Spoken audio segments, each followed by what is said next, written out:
Hello and welcome. So, if you've been following your personal numerology and you know that 2025 is a double eight for you, then you are standing on the threshold of a really significant year. In the Arreqqana tradition, this is what we call a double Valara year, and it's all about sacred construction. So let's dive in and unpack what that actually means for you. We're going to start with this really simple but incredibly powerful proverb. Just tuck this away in the back of your mind as we go through everything today, because it holds the absolute key to navigating the immense power and, honestly, the potential of this year. It all comes down to balance.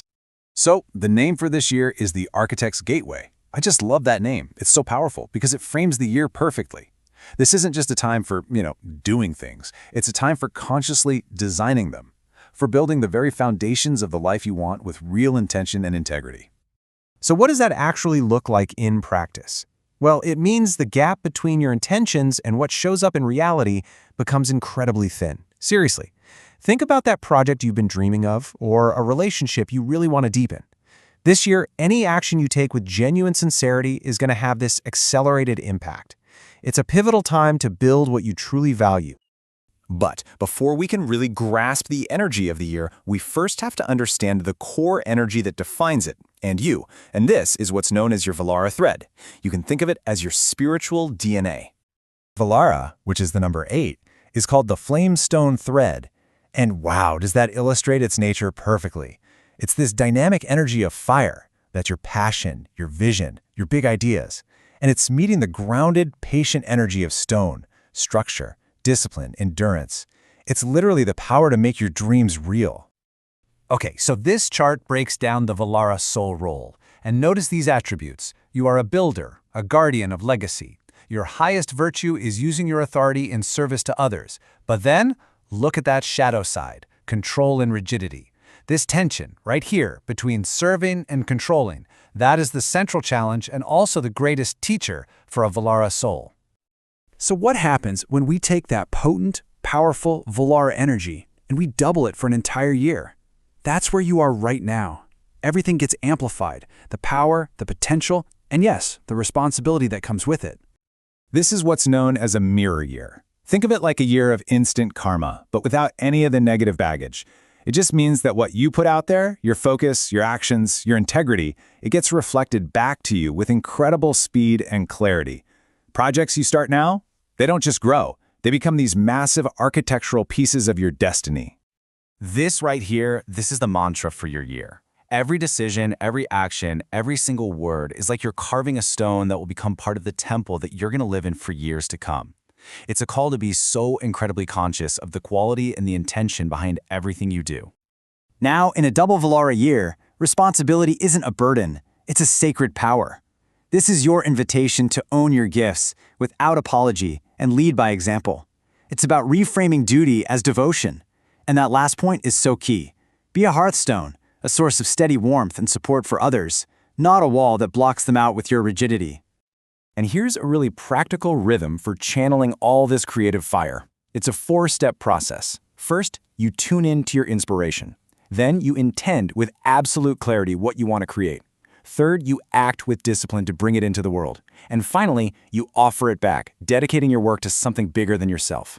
It's just a beautiful, holistic way to create. Of course, with all this talk of building and structure and power, we have to address the shadow side. The immense power of this year brings with it a central challenge, that temptation of control. Here we can see the core tension laid out so clearly. On one side, you've got the pattern of control, that urge to micromanage everything, to chase perfection, to force outcomes. It's like having all this inner heat trapped in stone. But on the other side, you have the medicine, which is trust. Having confidence in the flow of life, valuing the process itself, and releasing your grip without ever abandoning your vision. And that brings us to the most essential question, right? How do you actually do that? How do you consciously choose trust over control, especially when the pressure is on? How do you invite the river into your life? Well, the answer lies in consciously bringing in a balancing element. In the Arreqqana tradition, the antidote to rigid fire and stone is Nakia, the element of water, and it represents emotion, flow, and trust. So let's look at some really practical rituals to invite this energy in. Here are 4 beautiful, practical rituals to invite that water energy into your life. And listen, These aren't just symbolic acts, they are designed to literally retrain your nervous system. Creating art with no goal in mind, for example, teaches your body that value can exist without a perfect outcome. It's all about rehydrating the soul's clay. And here is such a powerful mantra to use in those moments of tension. This isn't about giving up. It's about shifting from control to co-creation. It's a reminder that you are a partner in this process, not some lone laborer fighting against the current. Okay, now let's zoom out one last time, just to really understand the cosmic significance of all this work. This year doesn't just exist in a vacuum. It's a pivotal point in a much, much larger cycle of your soul's growth.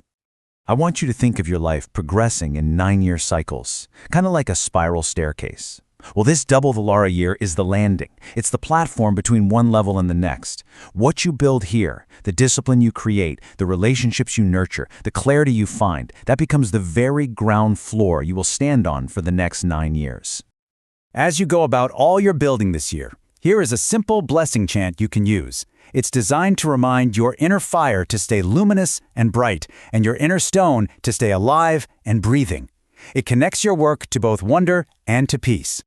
And please remember, grace is not some reward for hard work. In this tradition, grace is the natural resonance that happens when a builder works with sincerity and with love.